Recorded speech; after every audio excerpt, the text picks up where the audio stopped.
Have you ever wondered, are we living in a computer simulation?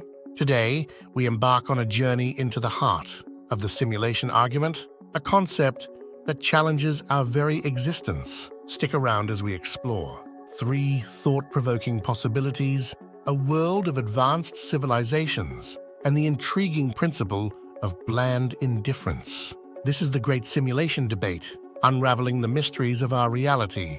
But hey, let's not keep all this fascinating knowledge to ourselves. Join our community of curious minds by subscribing right away. When you do, drop us a comment saying "I subscribe" to let us know you're on board. We'll be thrilled to respond and engage with your questions and suggestions. Together, let's embark on an exciting journey to uncover hidden secrets and untold tales on Becker's casual history. Our exploration of the simulation argument reveals 3 key ideas, each offering a different view of our existence. First, we consider the idea that human civilizations, like ours, might never advance to a super-advanced stage. This means they might face the risk of disappearing before reaching this advanced state. In this case, we question whether we'll ever get far enough to create detailed simulations of our history. The second idea is quite different. It suggests that even if advanced civilizations do appear, they might have no interest in making ancestor simulations. This relies on the idea that these advanced societies would share similar beliefs. In such a world, the goals and values of these civilizations might not want to do it. Lastly, we dive into a fascinating concept, the possibility that we are probably living inside a simulation. This shakes up our understanding of reality. If it's true, it means the world we know is not what it appears to be. It's a meticulously crafted virtual reality.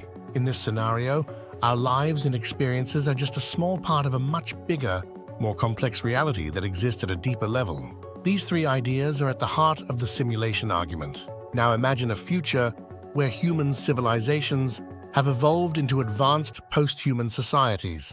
These beings have incredible computing power and scientific knowledge. It's a world where technology has reached levels we can only dream of today. In this future, simulating the past, especially their own evolutionary history, becomes not just possible but perhaps quite common. With their enormous computational abilities, they could create countless simulations of their ancestors, replicating every aspect of their lives. The interesting part comes when we wonder if these beings, like us, could have consciousness. What if most of the minds throughout history aren't original humans, but are actually created by advanced simulations?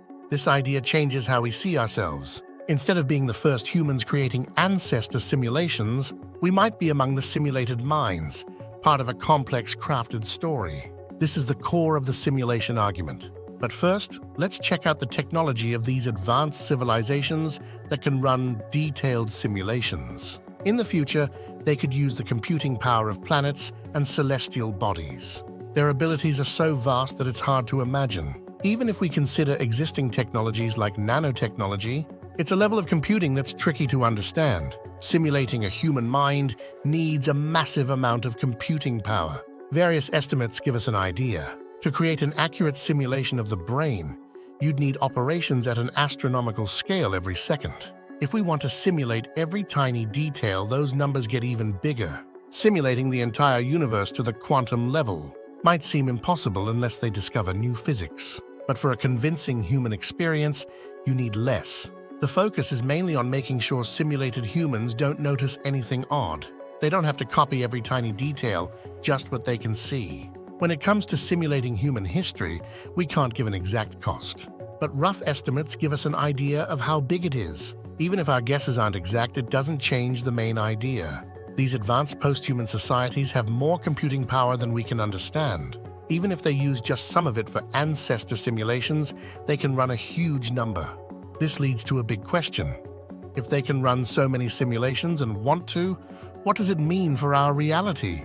This is where the bland indifference principle comes in. This principle is quite simple. When we're in a situation where we don't have enough information to pick one possibility over another, we should treat each possibility as equally likely. Let's make this idea clearer with 2 scenarios. In scenario 1, imagine a group of people and they all have the same genetic sequence. But we can't tell who has this sequence, and it doesn't change anything about them. Since we have no clues about who has it, we should assume that we have it with a certain chance. For scenario 2. Now, remember the simulation argument? If we're not sure whether we're in a simulation or not, and we can't figure out which group we belong to, then we should think that we're in a simulation with a certain chance. This might sound a bit abstract, but it's a way to handle uncertainty about our own existence, especially when we don't have information pointing us in one direction or the other. It doesn't mean we have to be indifferent about everything. It only applies when we're unsure and don't have specific details. The bland indifference principle helps us deal with this complex situation without getting overwhelmed by the unknown. It allows us to consider the idea that we might be living in a simulation without getting stuck in doubt. Now that we've talked about the bland indifference principle, let's bring everything together. Remember, there are 3 key possibilities to think about. 1. Only a few civilizations like ours make it to a post-human stage. 2. Even if post-human civilizations exist, they might not be interested in running a video game like us. 3. The most important possibility is that most beings like us are living in a simulation. In this case, our reality isn't what it appears to be. It's a computer-made creation. Because post-human civilizations have supercomputing abilities, they could run many different worlds. This brings us to the big question. Which of these 3 possibilities is more likely? This is where the bland indifference principle comes in. It tells us that when we don't have enough information to prefer one possibility, we should treat them all as equally possible. It's a way to deal with the uncertainty of whether we live in a simulation. So do we live in a simulation? In the midst of all this uncertainty, one exciting idea stands out. It's quite possible. Our reality might be woven from the threads of a simulated world, something beyond what we currently understand. So what do you think? Are we in a simulation, or is our reality as real as it seems? It's a concept that is fascinating to ponder. Please share your thoughts in the comments below.